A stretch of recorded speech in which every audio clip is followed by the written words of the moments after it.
Manalive by G.K. Chesterton. Section 1, Part 1, The Enigmas of Innocent Smith. Chapter 1, How the Great Wind Came to Beacon House. Part 1. A wind sprang high in the west like a wave of unreasonable happiness, and tore eastward across England, trailing with it the frosty scent of forests and the cold intoxication of the sea. In a million holes and corners it refreshed a man like a flagon, and astonished him like a blow. In the inmost chambers of intricate and embowered houses it woke like a domestic explosion, littering the floor with some professor's papers till they seemed as precious as fugitive, or blowing out the candle by which a boy reads Treasure Island, and wrapping him in a roaring dark. But everywhere it bore drama into undramatic lives, and carried the trump of crisis across the world. Many a harassed mother in a mean backyard had looked at 5 dwarfish shirts on the clothesline as at some small sick tragedy. It was as if she had hanged her 5 children.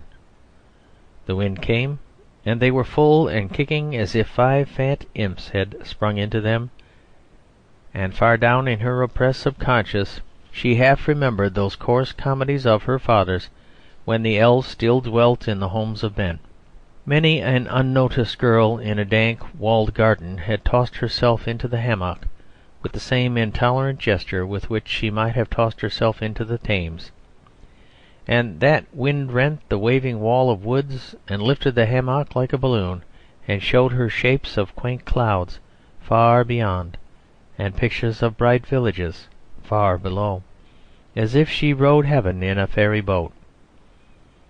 Many a dusty clerk or cleric, plodding a telescopic road of poplars, thought for the 100th time that they were like the plumes of a hearse, when this invisible energy caught and swung and clashed them round his head like a wreath of salutation of seraphic wings. There was in it something more than inspired and authoritative, even than the old wind of the proverb. This was the good wind that blows nobody harm. The flying blast struck London, just where it scales the northern heights, terrace above terrace, as precipitous as Edinburgh. It was round about this place that some poet, probably drunk, looked up astonished at all those streets gone skywards, and thinking vaguely of glaciers and roped mountaineers, gave it the name of Swiss Cottage, which it has never been able to shake off.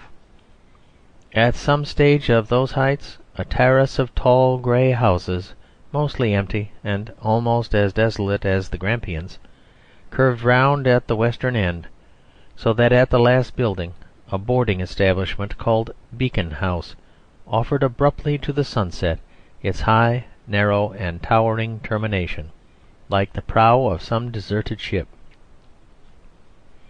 The ship, however, was not wholly deserted.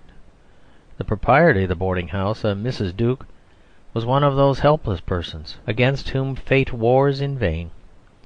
She smiled vaguely both before and after all her calamities. She was too soft to be hurt. But by the aid, or rather under the orders, of a strenuous niece, she always kept the remains of a clientele, mostly of young but listless folks, and there were actually 5 inmates standing disconsolately about the garden when the great gale broke at the base of the terminal tower behind them, as the sea bursts against the base of an outstanding cliff. All day that hill of houses over London had been domed and sealed up with cold cloud. Yet 3 men and 2 girls had at last found even the grey and chilly garden more tolerable than the black and cheerless interior. When the wind came, it split the sky, and shouldered the cloudland left and right, unbarring great clear furnaces of evening gold. The burst of light released and burst of air blowing seemed to come almost simultaneously, and the wind especially caught everything in a throttling. Sample complete. Ready to continue?